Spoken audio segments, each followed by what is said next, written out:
Hello students, आज शाम की क्लासेस मैं अटेंड नहीं कर पाया हूँ, मैं आपको नहीं पढ़ा पाया हूँ, इसलिए उसे कवर करने के लिए इस ऑनलाइन प्लेटफॉर्म के माध्यम से कंटेंट को भेज रहा हूँ समझाकर अच्छे से आप समझिएगा और ठीक उसी प्रकार से नोट्स भी कंप्लीट कर लीजिएगा। जहाँ तक संभव होगा इसे अपने भाई बहनों तक शेयर कर दीजिएगा, अपने दोस्तों तक भेज दीजिएगा ताकि उनको भी यह टॉपिक समझ में आ जाए और अपना नोट्स कंप्लीट कर लें। ठीक है, तो आइए आपको बताना था उत्तल दर्पण जिसे बोलते हैं कॉन्वेक्स मिरर कहते हैं। क्या कहते हैं? कॉन्वेक्स मिरर कहते हैं। कॉन्वेक्स मिरर का मतलब होता है उत्तल दर्पण।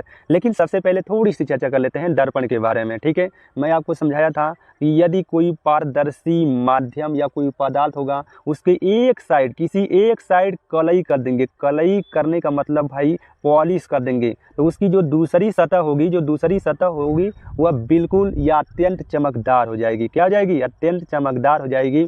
इस प्रकार के माध्यम को या इस प्रकार के पदार्थों को हम दर्पण कहते हैं। ठीक है, दूसरा विशेषता ये होती है दर्पण की कि दर्पण हम ऐसे पदार्थों को कहते हैं जिसमें प्रकाश का अधिकांश भाग परावर्तित हो जाता है। अधिकांश भाग अर्थात हम बोल सकते हैं 90% भाग क्या होता है? परावर्तित हो जाता है।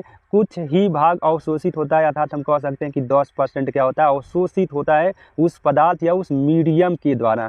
ठीक है, तो चलिए दर्पण मुख्यतः मैं आपको बताया था कि 3 प्रकार के होते हैं, उत्तल दर्पण, समतल दर्पण और अवतल दर्पण। तीनों में से किसी को भी आप पहले बोल सकते हैं, घबराइएगा नहीं। अलग अलग किताबों में किसी को भी क्रम वाइज लिख सकता है, अवतल दर्पण, उत्तल दर्पण और समतल दर्पण। बहुत सी किताबों में समतल दर्पण बोले पहले या उत्तल दर्पण बोले या अवतल दर्पण बोले, तो उससे कोई फर्क नहीं पड़ने वाला है। ठीक है, तो आइए 3 प्रकार के दर्पण होते हैं, उसमें से पहला है उत्तल दर्पण। किसी पारदर्शी कांच के एक खोखले गोले के किसी कटे हुए भाग के धसी हुई सतह या निचली सतह को पॉलिश कर दें, पॉलिश या कलई कर दें, तो उसकी दूसरी सतह चमकदार हो जाती है। इस प्रकार के दर्पण को उत्तल दर्पण कहते हैं। ठीक है, in this types of mirror are also called convex mirror कहलाता है। अर्थात देखिएगा, कोई पारदर्शी खोखला गोला है या कांच है, इसे 2 भागों में बांटेंगे, बीच से काटेंगे तो कुछ इस प्रकार के आपको हाफ पार्ट मिलेगा, भाग मिलेगा। ठीक, तो देखिए उत्तल दर्पण क्या बोल रहा है कि किसी पारदर्शी कांच के एक खोखले गोले के किसी कटे हुए भाग के धसी हुई सतह, तो इन दोनों में देखिए धसी हुई सतह कौन है? ये है, देख रहे हैं कि नहीं? धसी हुई सतह को पॉलिश कर दें, ठीक, अर्थात उसे कलई कर दें, तो ये जो बाहरी सतह देख रहे हैं ना, रुकिए, ये जो बाहरी सतह ये आप देख रहे हैं, इसके बाहरी का जो सतह होगा वो अत्यंत चमकदार हो जाएगा।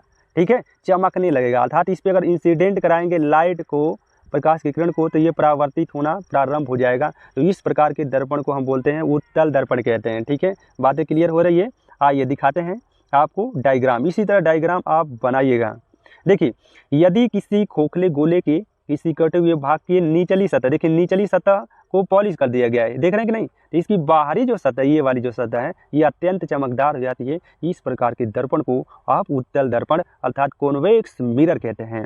ठीक है, आप देख लेते हैं इसके उपयोग। एक चीज़ और, इस देखिए उत्तल दर्पण में बनने वाला जो प्रतिबिंब होता है वह प्रतिबिंब हमेशा सीधा और आभासी बनता है। कैसा बनता है? आभासी बनता है। ठीक है, आइए इसके उपयोग को हम देख लेते हैं, उत्तल दर्पण के उपयोग। वैसे तो उत्तल दर्पण के जो उपयोग हैं निम्नलिखित प्रकार के हैं, लेकिन मुख्य रूप से हम आपको 2-3 बता देते हैं। यदि आ जाता है तो एग्जाम्स में आप उसे बहुत अच्छी तरह से आप नोट कर पाएँ, लिख पाएँ, बता पाएँ। उत्तल दर्पण के उपयोग निम्नलिखित हैं, जैसे गाड़ियों के बगल वाले शीशे में। ठीक है, अभी देखेंगे 4 व्हीलर होगा तो उसके साइड में क्या लगा रहता है? दर्पण लगा रहता है। क्यों लगा रहता है? साइड देखने के लिए भाई, इसीलिए बोला जाता है कि उत्तल दर्पण का प्रयोग किया जाता है साइड मिरर के रूप में, साइड में आने वाले अन्य वाहनों को देखने के लिए, पास देने के लिए। इसलिए बोला जा रहा है गाड़ियों के बगल वाले शीशे के रूप में उत्तल दर्पण का प्रयोग किया जाता है। दूसरा, सुरक्षा दर्पण में, ठीक, सुरक्षा दर्पण में प्रयोग किया जाता है। धूप के चश्मों में उत्तल दर्पण का उपयोग किया जाता है। उसके बाद वाहनों में पारदर्शिता देखने के लिए उत्तल दर्पण का प्रयोग किया जाता है। इतना तैयार करिए, जस्ट मैं 5 मिनट के बाद अवतल दर्पण को डिफाइन करके आप तक भेज रहा हूँ। ठीक है, ओके।